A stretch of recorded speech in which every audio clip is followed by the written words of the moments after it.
Alright, so guys, welcome to my channel. So for today's video guys, unang-una sa lahat, hindi sa wala, hindi ba yung mga sa shares lahat, magpapahunin na update. Paula, bilhin rin yung good shares update guys.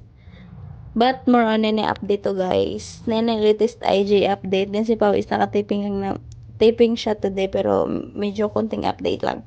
Then yung kay Nene is latest IG update ni Nene nung bumalik siya sa kanyang paralan.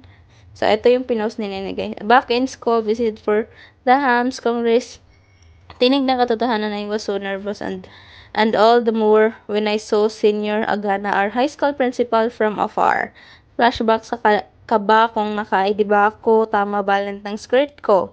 Kato maya-maya, napasulyap si sisters na medyo umangat kong top na hila ko pababa. Ano daw ginagawa ko? Seriously though, it was so great to be back and see the sisters Paulinians. Thank you for listening and I hope I got to share something useful and my teachers who I owe so much to and have apparently discovered the fountain of youth.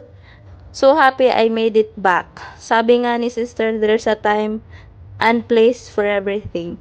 Swipe to see sister showing me an old Power World cover I was part of. Hiyang-hiya pa ako dito. Little did I know. Laugh out loud. Sorry, I sat in the floor PS. Hindi maipagkakaila. Paulinian Forever, Ellie Max, and Monica Masida. Thank you for the moral support. Andiyan guys, share ko lang pag sa